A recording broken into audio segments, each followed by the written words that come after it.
Hi everyone, this is Dr. Saiti, Team MDS Conquer. So next I'm going to continue with the advanced imaging part 3, wherein I'm going to give you a brief idea of the interpretation and important concepts related to cone beam computed tomography, which is nothing but our CBCT. Okay.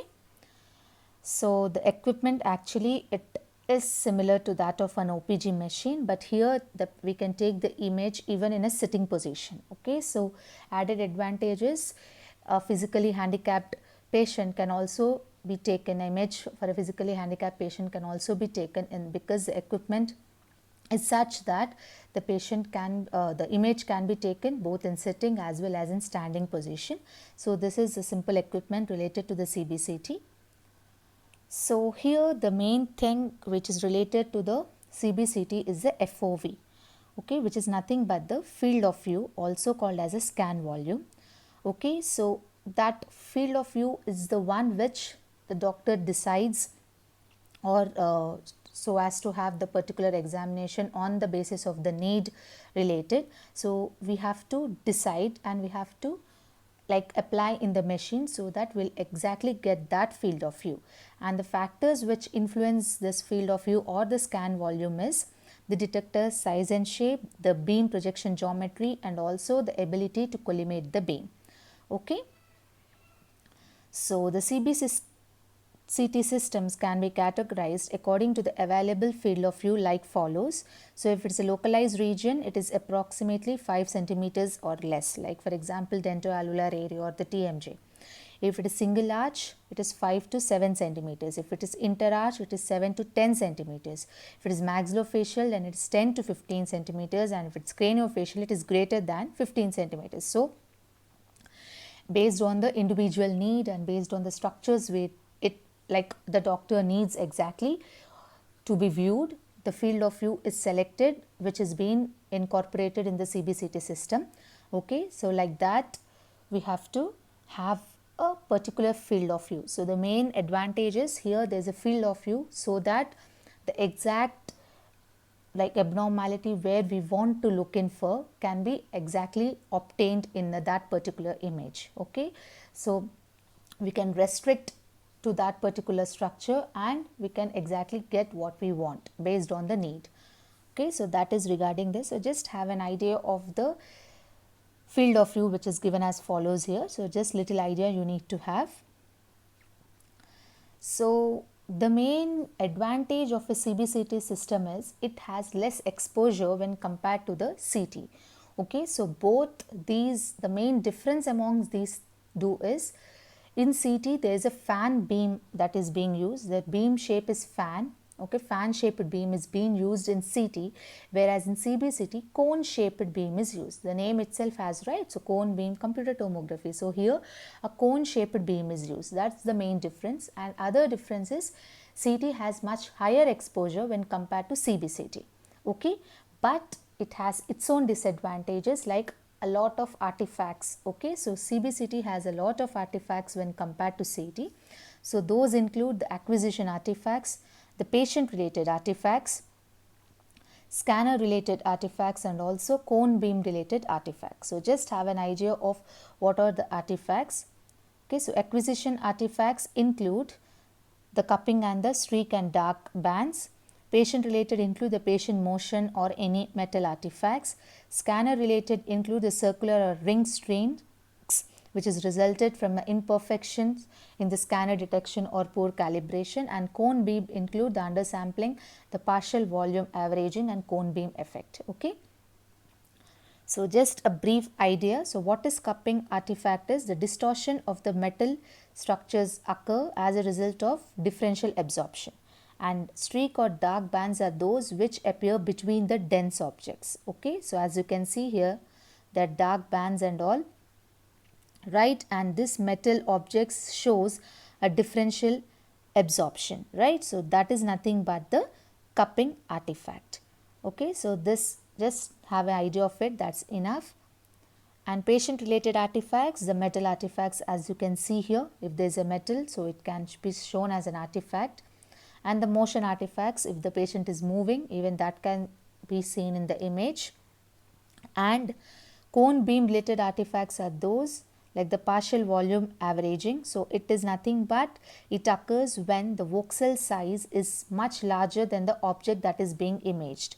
So the boundaries appear to be step appearance. So if the voxel size is much larger than the object being imaged, then it results in partial volume averaging. Undersampling is when too few projections are being provided for image reconstruction.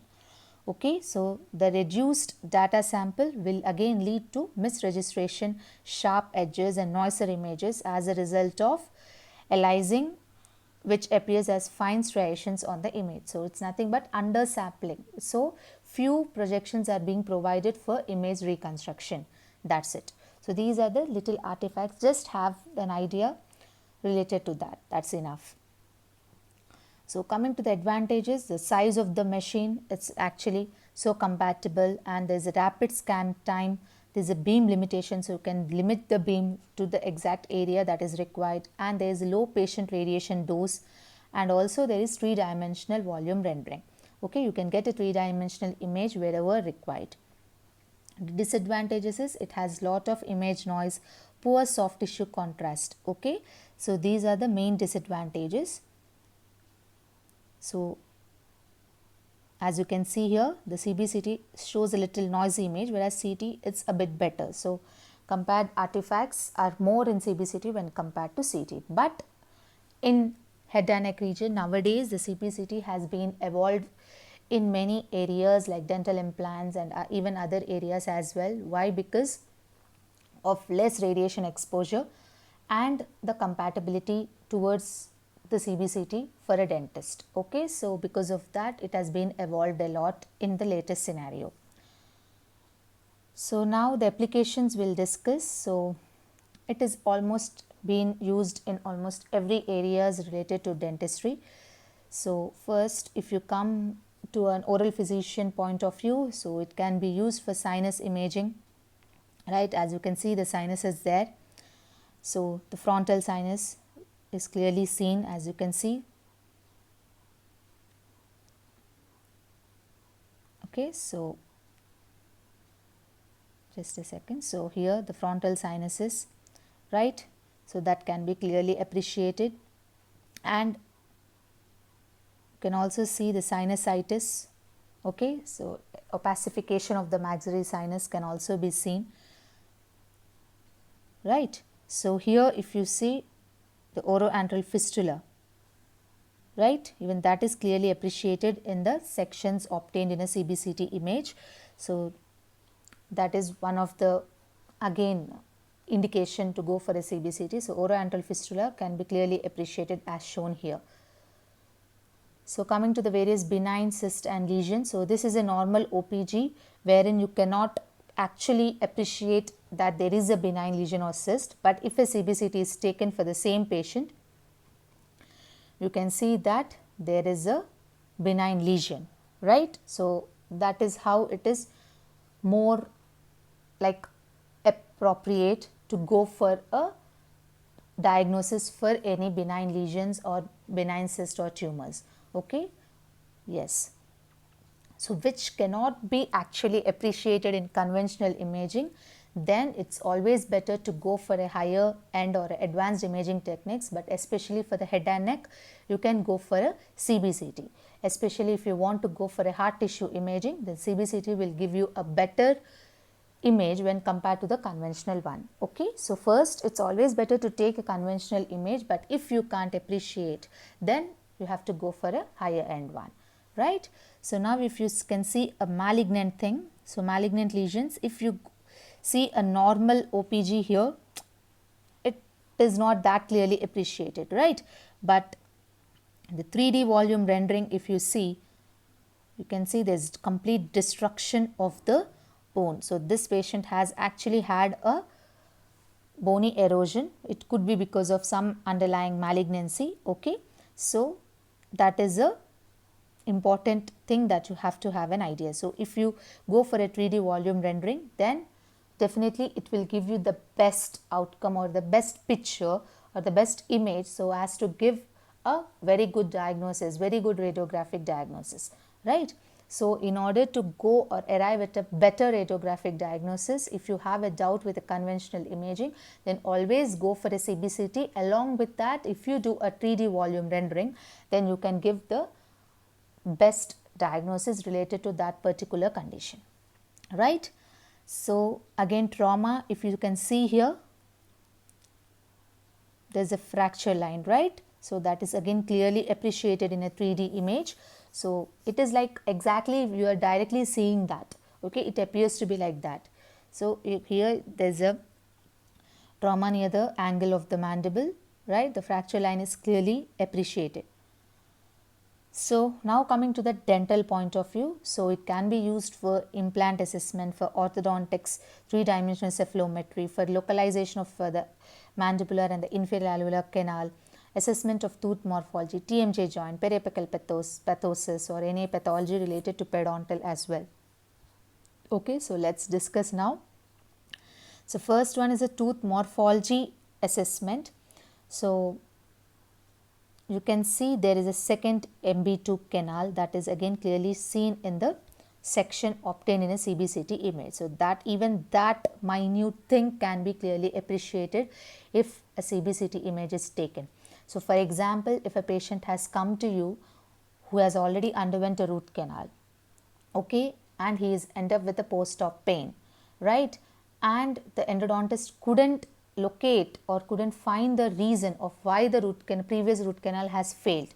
So in that situation, if he wants to take a better radiograph to get a better diagnosis or what has been like what must have gone wrong, then it's better to go for a CBCT so that he can assess that there is a canal that got missed while doing the previous treatment. Okay, so here if you see this canal, the second MB canal has missed during the previous root canal treatment. So he can again correct that and he can get or give a good treatment to that particular patient. Okay, so this is how it is being used for assessment of the tooth morphology as well. So now for the TMJ imaging again, so for TMJ, so it gives a 3D dimensional and also number of sections can be obtained. So that gives a clear cut relation of the TMJ with that of the glenoid fossa.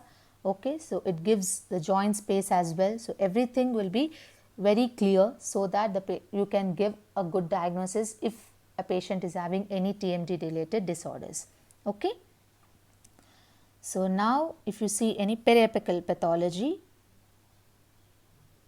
so even that can be clearly appreciated. So the periapical lesions, like periapical pathology, so this is a normal IOPA wherein it was not that clearly appreciated, but if you take a different sections of the CBCT, even the periapical pathology can be clearly appreciated. Okay. So periodontal pathology, so here if you see different sections of the CBCT image, so here there is a furcation involvement and on a other different sections it again clearly shows of how much involvement of the bone around that particular root of the tooth is there. Okay, so that is clearly appreciated. So both periapical and periodontal pathologies can be appreciated in a CBCT image. So tooth impaction again, so various impactions and the relation of that impacted tooth with the neighboring or the vital structures and other vital structures which are present in the vicinity of that impacted tooth, everything can be clearly appreciated in a CBCT image, right. So here you can see this is an impacted tooth, right. So it is clearly seen in the CBCT image. So now the orthognathic surgery, so the pre-op and the post-op can also be obtained, right. So along with the facial profile and the 3D reconstruction, so it gives you a clear-cut idea of the prognosis of the treatment that has been provided by the oral maxillofacial surgeon as well. Okay, so it is the number of applications are there for CBCT in dentistry, right. So it's just for your basic idea of how it is being used and where all it is used. Okay, so you need to have that basic idea because questions can be asked related to that. Okay, so just for your basic idea, so nothing to by heart in this. So just remember of where all it can be used. Actually, it is used in almost all the departments related to dentistry. So how it is being used and how it has shown success is being presented in this particular discussion, so that you will have an idea, right?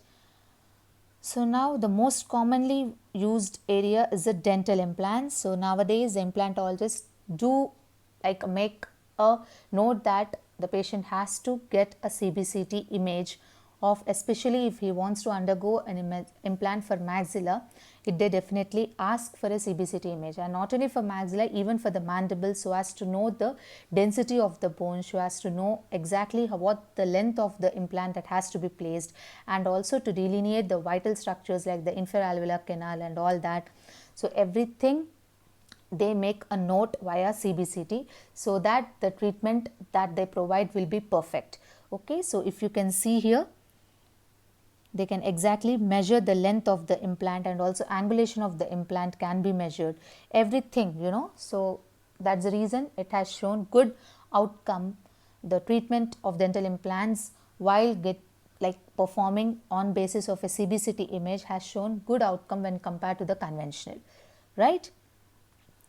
So as you can see here, it also delineates clearly the complete area or the length of the mandibular canal. Okay, so it can mark that area so that the implantologist will be aware of what exactly the length of the implant that has to be placed, and so that that will not disturb the nerves and the vessels which are run across the canal. Okay, so that's the reason it has claimed a lot of importance nowadays in dentistry, right? So now you can see they delineate or they clearly mark the mandibular canal, right? So now in this diagram, even it can show the mental foramen as well, right? Even it shows the clear cut location of the mental foramen. So they take a lot of cross sectional views to have an idea of exactly where the mental foramen is, right? Because the mental nerve passes through that, so that's the reason it is it is actually has a lot of clinical importance while before placing an implant, right? So cross sectional images have been obtained to exactly locate the mental foramen as well, and they mark it again with a different color so that the implantologist will have an idea before placing the dental implant, right? So these are the various applications of the CBCT in dentistry. Okay, so it's always better to go for a higher end or advanced imaging techniques in case of any doubt related to the treatment or related to the diagnosis, so that you can get or you can arrive at a perfect or a good outcome related to that particular patient, so that ultimately the patient will be benefited, right? So this presentation is for your basic idea, okay, of where all the CBCT is being used in dentistry, okay, and little concept related to CBCT of how it differs from CT and why it has been evolved and why it has gained so much of importance in dentistry as well as in head and neck area. So that's a little essence of this particular discussion. So do make a note and have an idea of what all I've discussed. That's it. So nothing to by heart and nothing to make important notes out of it. Just for your idea and for your knowledge, I have made this presentation. So do have a good look and good idea of what all I have discussed.